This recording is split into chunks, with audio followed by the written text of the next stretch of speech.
Welcome back to Kind Tales.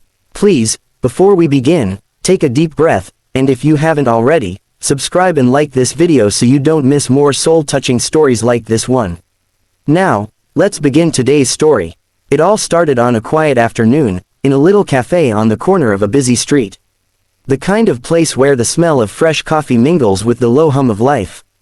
Our protagonist, Emma, sat alone at a small table by the window. Her hands wrapped around a warm cup, her eyes distant. Life had become a routine, predictable, safe, and yet, painfully empty. She came to the cafe almost every day, not for the coffee, but because silence at home felt heavier. When the waiter brought her the bill, she barely looked at it, until she noticed a few words scribbled in blue ink at the bottom of the receipt. The handwriting was uneven, hurried, but the words were clear: "If you don't come, it'll be too late." At first, she frowned, confused. Was this a mistake, a prank? Maybe it wasn't even meant for her.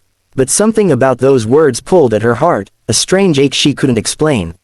She folded the receipt and slipped it into her bag, unaware that it would become the beginning of a journey that would change everything. That night, as she lay in bed, she couldn't sleep. The words kept echoing inside her: "If you don't come, it'll be too late." Come where? To what? She didn't know, but she felt it was more than just a note. It was a call, a whisper from somewhere beyond reason. In the days that followed, Emma tried to ignore it. She went about her life, ticking boxes, chasing deadlines, smiling at people she barely saw. But inside, something was breaking.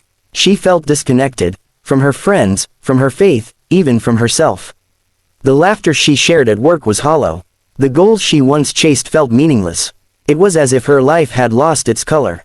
And every time she reached for her wallet, the folded receipt reminded her: "If you don't come, it'll be too late."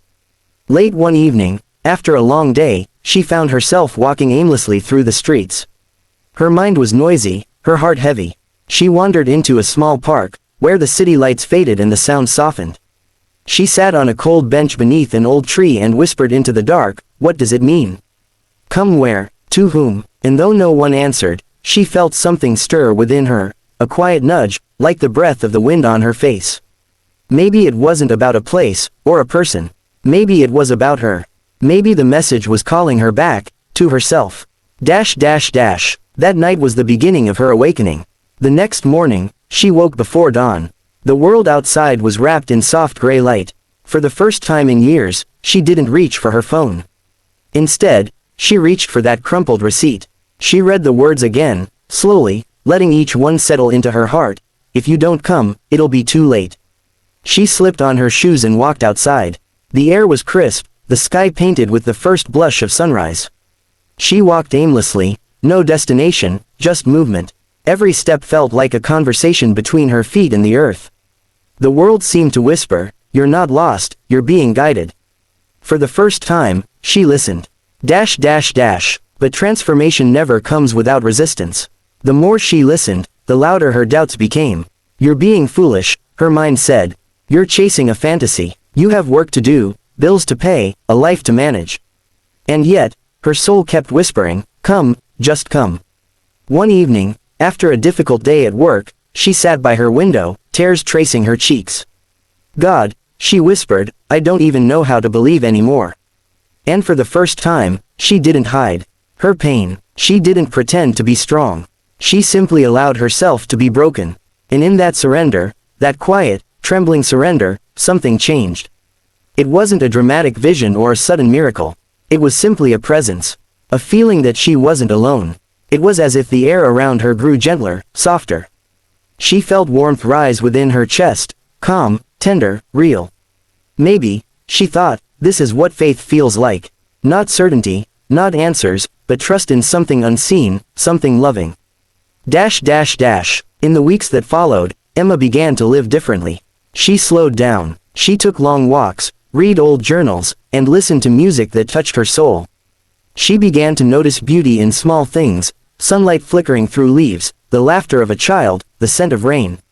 And yet, some days were hard. Some mornings she still woke feeling empty.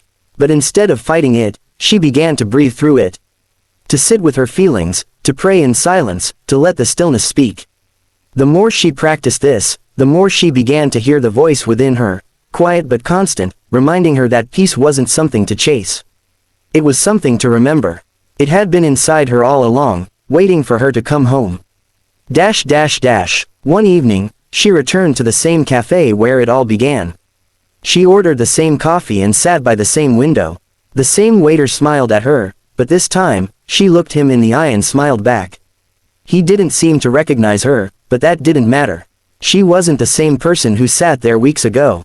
When he handed her the bill, she looked at it with a gentle smile. No writing this time, just numbers, but she didn't need the message anymore, because she finally understood it. If you don't come, it'll be too late. It wasn't a warning from a stranger. It was a calling from her soul. The message had been waiting for her to wake up, to return to her own heart before she lost herself completely to the noise of the world. From that moment, Emma began to share her journey with others. She spoke softly, from experience, never preaching, only offering what she'd learned. She told people that sometimes, the universe sends us small signs, a note, a word, a coincidence, not to scare us, but to invite us to awaken. She said, inner peace isn't found when life gets easier. It's found when we stop running. When we finally sit still enough to listen. She told them, faith isn't about knowing what's next. It's about trusting that whatever comes, you'll meet it with love. Her story began to touch lives. People started to open up, sharing their own receipts, their small, mysterious calls to awaken. Each one unique, yet all carrying the same truth. You are being called to return home, to your heart, to your soul, to peace. Months later, Emma visited the sea, a place she hadn't been in years. She stood barefoot on the wet sand, waves kissing her toes. The sun sank low, turning the water into a sheet of gold. As she breathed in the salty air, she whispered, thank you. Not just to the sea, or to life, but to the unseen hand that had guided her through fear, confusion, and doubt, to the love that had always been there, waiting. She reached into her bag and pulled out the old receipt, now worn and faded. She looked at it one last time and smiled. I came, she said softly. And it wasn't too late. She folded it gently and let the wind carry it away, not as a loss, but as an offering, a message for someone else who might need it next. And now, dear listener, maybe this story is your message too. Maybe you've been waiting for a sign, a moment, a word that tells you to move, to change, to believe again. Maybe this story is whispering to you right now. If you don't come, it'll be too late. Not too late for life, not too late for dreams, but too late to live with your heart wide open, to return to who you truly are. You don't need to go anywhere. You just need to come home, to yourself, to the love that's been patiently waiting for you. Take a breath, feel the ground beneath your feet. Close your eyes. The invitation is still open. It always has been. When Emma finally found peace, she realized something profound. Faith isn't about removing pain, it's about remembering you're not alone in it. Peace doesn't mean the storm stops, it means you've learned to stand calmly in the rain. So when life feels heavy, when hope feels distant, remember this, sometimes, the smallest sign is enough to turn everything around. A word, a song, a receipt, a moment that tells you, you're being called. Don't ignore it, don't wait until it's too late. Listen, follow, come, because the door is still open, and peace is still waiting. Closing. Thank you for listening to this story on Kind Tales. If it touched your heart, if it reminded you of your own journey, please like this video and share it with someone who might need a little light today. And don't forget to subscribe for more stories of faith, healing, and inner peace.